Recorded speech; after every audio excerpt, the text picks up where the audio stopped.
A Inconfidência Mineira é frequentemente lembrada como uma das revoltas mais icônicas do período colonial no Brasil, com Tiradentes exaltado como o herói principal dessa história.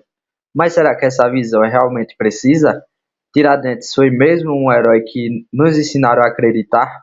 Será que a Inconfidência Mineira foi, de fato, um movimento popular exclusivamente pela liberdade? Ou havia interesses pessoais por trás da revolta? Neste vídeo, vamos explorar a história da Inconfidência Mineira e seus aspectos mais obscurecidos, ou até mesmo ignorados. O movimento da Inconfidência Mineira aconteceu em Minas Gerais, mas para compreendê-lo totalmente, precisamos voltar a outro continente. Assim como os revolucionários da América do Norte, os inconfidentes foram profundamente influenciados pelos filósofos iluministas do século XVIII, cujas ideias de liberdade, igualdade e racionalidade desafiavam o status quo da época. Entendemos que a origem dessas ideias está na Europa, mas como elas chegaram ao Brasil, considerando que a comunicação com Portugal levava no mínimo 30 dias e que a alfabetização era limitada? Embora a taxa de alfabetização fosse baixa e o Brasil colonial não contasse com universidades, essas ideias iluministas atravessaram o Atlântico e encontraram eco em terras brasileiras, principalmente por meio da elite colonial. Muitos membros dessa elite estudavam em Portugal, especialmente na Universidade de Coimbra, que era o principal centro de formação acadêmica para os brasileiros na época. Além disso, essas ideias circulavam através de livros, cartas e, em alguns casos, por meio de sociedades literárias e acadêmicas que se formavam nas cidades coloniais. Movimentos literários do século XVIII, como o arcadismo, também desempenharam um papel crucial na difusão dessas ideias, expressando ideais iluministas por meio da poesia e da prosa. Dessa forma, a resposta para a disseminação das ideias iluministas no Brasil está, em grande parte, na educação da elite brasileira, em Portugal e na importação de ideias, obras literárias que circulam essa elite. A capitania de Minas Gerais era uma das mais ricas do Brasil colonial, devido à descoberta de jazidas de ouro, o que atraiu investimentos e migrações de diversas partes da colônia. Muitas pessoas que já possuíam recursos provenientes de atividades como a agricultura e a produção de açúcar começaram a investir na mineração. Os negros, em sua maioria escravizados, desempenharam um papel crucial nessa exploração. Era comum que senhores de engenho e outros proprietários enviassem seus escravos para trabalhar nas minas. Em alguns casos, esses escravos conseguiam esconder pequenas quantidades de ouro em seus corpos, com o objetivo de eventualmente comprar sua alforria. No início do século XVIII, a mineração estava em seu auge, mas ao longo do século o setor começou a mostrar sinais de esgotamento, especialmente nas últimas décadas. Com a diminuição da produção aurífera, a elite local enfrentou dificuldades para pagar os altos impostos exigidos pela coroa portuguesa, como a cobrança de quintas e a temida derrama, que era uma cobrança forçada dos impostos atrasados. Esse cenário se agravou durante o governo de Luiz da Cunha Menezes, que foi substituído por Luiz Antônio Furtado de Mendonça, o Visconde de Barbacena.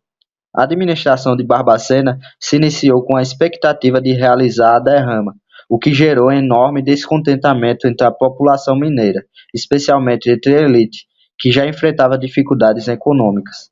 A iminência da derrama foi um dos principais fatores que motivaram a articulação da Inconfidência Mineira, um movimento que envolveu membros da elite insatisfeitos com a política fiscal da coroa, bem como inspirados por ideias iluministas e pelos recentes movimentos de independência da América do Norte.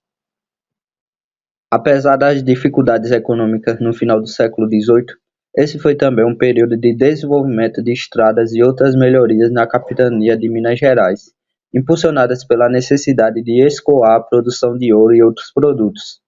A derrama, um mecanismo de cobrança forçada pelos impostos atrasados, foi de fato ameaçada várias vezes, mas só foi efetivamente instituída uma única vez, em 1789. Em várias ocasiões anteriores, o valor necessário das 100 arrobas não foi alcançado e a derrama acabou sendo postergada. No entanto, O medo e a apreensão do que a derrama fosse implementada eram constantes e muito presentes na mente dos mineiros, gerando grande insatisfação.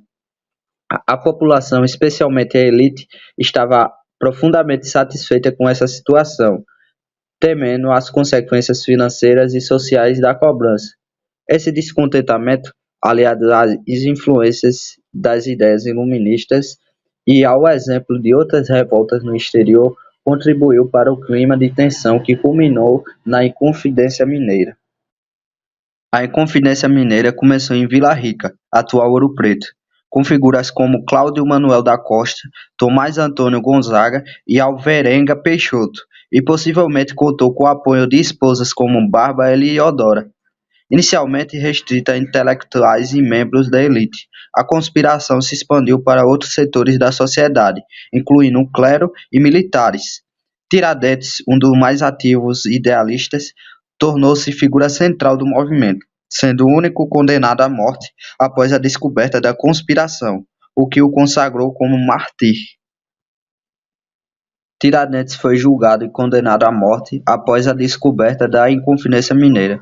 Sua execução foi realizada em 21 de abril de 1792, no Rio de Janeiro. Após ser enforcado, seu corpo foi esquartejado e os pedaços foram expostos em locais públicos de Minas Gerais, para servir de advertência a quem ousasse desafiar a coroa portuguesa. Embora Tiradentes seja frequentemente lembrado como líder ou fundador da Inconfidência Mineira, essa visão não é totalmente precisa. Seu papel foi mais como propagador fervoroso da causa, defendendo as ideias da independência de forma mais aberta e entusiasta do que muitos outros inconfidentes. Ele foi o único dos inconfidentes condenado à morte e executado de forma tão brutal, em parte porque, ao contrário dos outros, não possuía uma posição de destaque na sociedade, como cargos influentes ou conexões poderosas que poderiam lhe garantir clemência.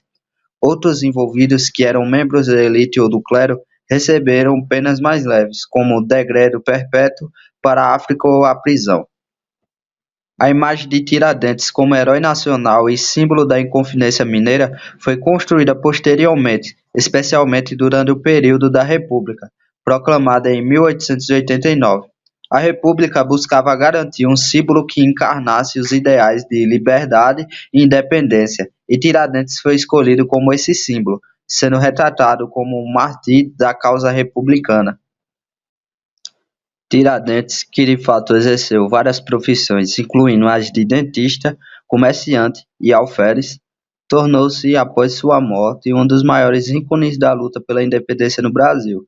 Embora sua atuação na Inconfidência tenha sido apenas uma das muitas tentativas de sua vida para encontrar um propósito e lutar por aquilo em que se acreditava.